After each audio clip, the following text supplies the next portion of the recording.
नमस्कार, मैं हूं नीलू।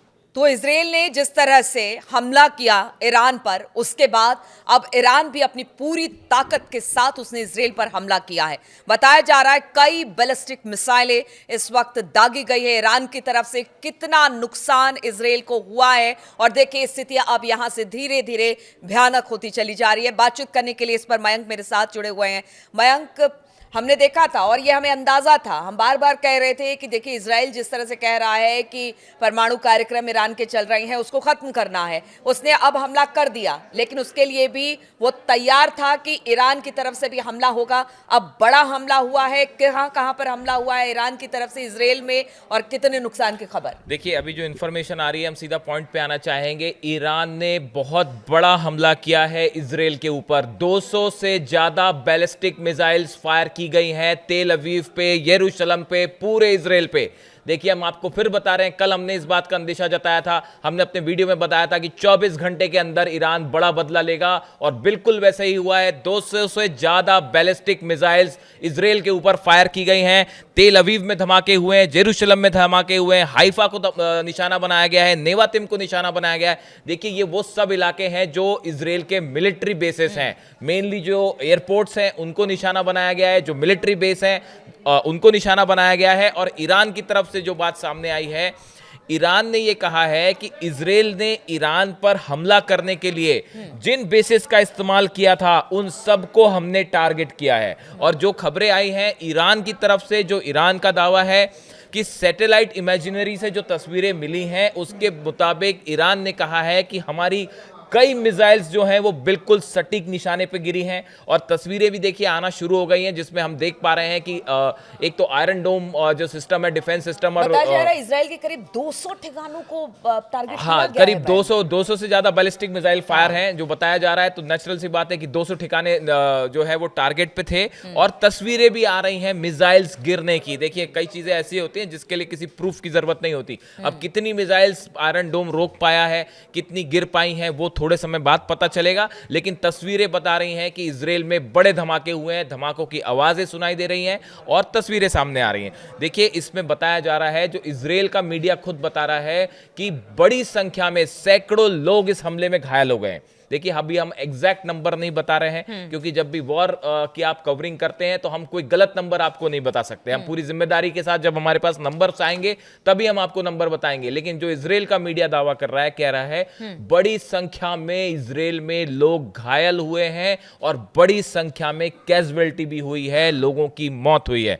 देखिए, इजराइल के जो डिफेंस मिनिस्टर हैं कार्ड्स, उन्होंने कहा है कि ईरान ने हमारी नागरिक आबादी को निशाना बनाया है। देखिए, उनका कहना ऐसा है कि ईरान की तरफ से जो बैलिस्टिक मिसाइल्स आई हैं वो इजराइल के रिहायशी इलाकों में, बिल्डिंग्स में गिरी हैं। तेल अवीव में बड़ा नुकसान हुआ है, यरूशलेम में बड़ा नुकसान हुआ है, नेवातिम और हाइफा में बड़ा नुकसान हुआ है और बड़ी संख्या में लोग घायल हुए हैं।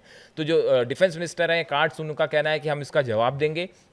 और इजराइल जो है वो और मयंक, इसी बात की आशंका थी कि देखिए एक बार अगर वार शुरू होता है तो फिर वार पलटवार लगातार आगे इसी तरह से देखा जाएगा। अब इस बीच ट्रंप की तरफ से भी बयान सामने आ गए, जरा अगर उसके बारे में भी कोई जानकारी हो तो बताइए। बिल्कुल, ट्रंप की तरफ से बयान है, लेकिन उसके पहले हम जो सुप्रीम लीडर हैं ईरान के अयातुल्ला अली खमेनी, इनका जो लेटेस्ट बात सामने आई है वो अपने दर्शकों तक पहुंचाना चाहेंगे। उन्होंने कहा है, उन्होंने एक प्रकार से कसम खाई है अपनी सेना के सामने, IRGC के सामने, और उन्होंने कहा है कि इजराइल को इस जो अपराध हमला ईरान के ऊपर करके इजराइल ने किया है, किसी भी सूरत में इजराइल को बख्शा नहीं जाएगा। We will not allow Israel escape safely from this great crime. ये खामेनेई कह रहे हैं, we will not allow Israel escape safely from this crime. हम किसी भी सूरत में इजराइल को बचने नहीं देंगे, बचकर जाने नहीं देंगे। तो एक बात तो तय है, ईरान ने ये मन बना लिया है कि आर पार की जंग। आपने देखा मस्जिद पे लाल, वहां पे ईरान में तस्वीर वायरल हो रही है कि मस्जिद के ऊपर लाल झंडा फहरा दिया गया है। ये तब होता है जब आर पार की जंग छिड़ जाती है। बिल्कुल, आर पार की जंग छिड़ जाती है मयंक। लेकिन देखिए, हम बेंयामिन नेतन्याहू को भी सुन रहे थे। उनका कहना था कि देखिए इतना यूरेनियम जमा कर लिया था ईरान ने कि अब हमें अपने अस्तित्व की लड़ाई लड़नी थी, ऐसा नेतन्याहू कह रहे हैं। तो अब इस लड़ाई को हम क्या अपने अपने अस्तित्व की लड़ाई मानकर चले कि ईरान ने भी कह दिया है कि देखिए भाई, अगर हमारे ऊपर हमला होगा तो हम हमला करेंगे, और नेतन्याहू का कहना है कि अगर परमाणु बम ईरान बना लेता है तो हमारे अस्तित्व के लिए संकट है। यानी अब अस्तित्व की लड़ाई है यहाँ। देखिए कल 60 दिन पूरे हो गए थे।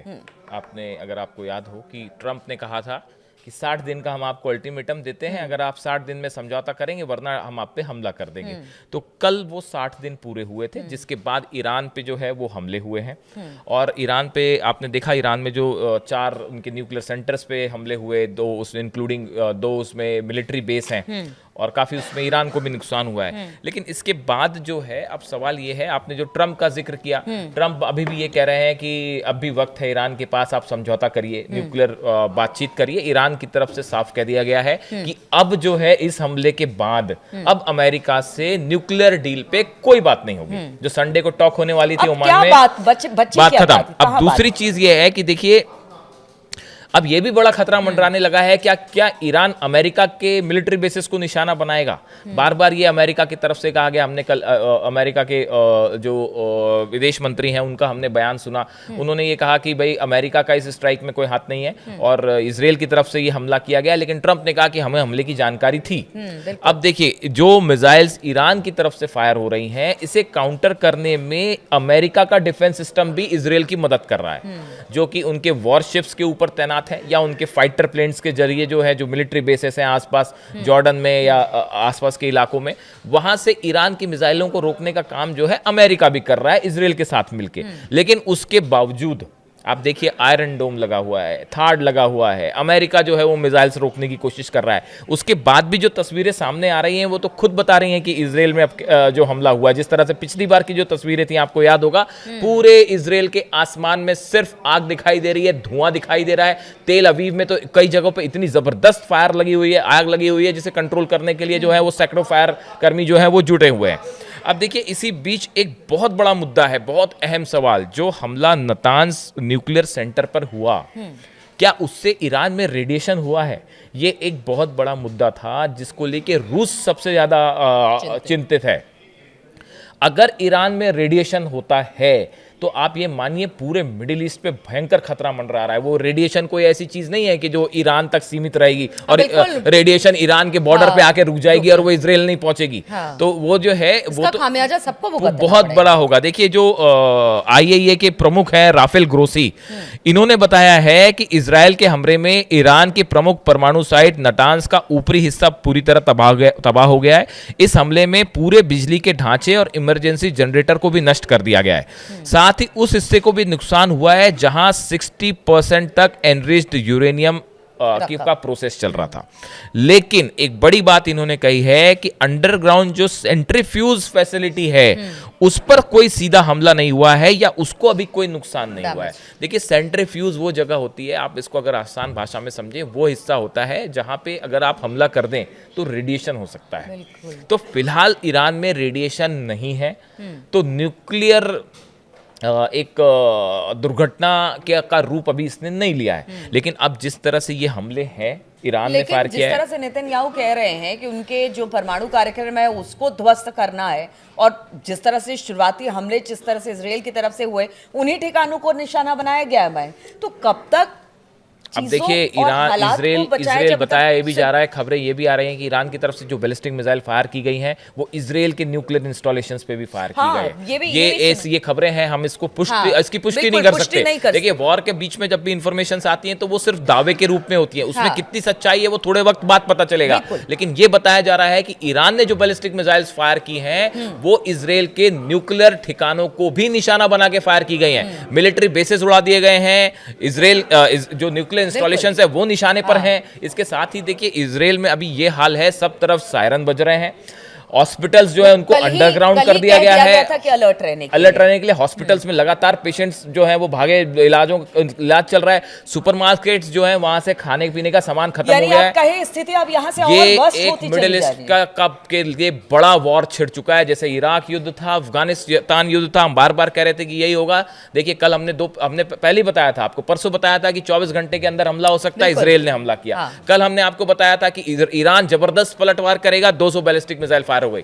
आगे अब देखना होगा अगले कुछ घंटों में क्या होता है। हम अगले बिल्कुल। कुछ घंटों में फिर आपके पास आएंगे इन्फॉर्मेशन के साथ। बिल्कुल, तमाम इंफॉर्मेशन हम आपके लिए लेकर आते रहेंगे कि किस तरह से वहां पर हमले हो रहे हैं, कितना नुकसान हुआ है, कहां कहां पर टारगेट हुआ है।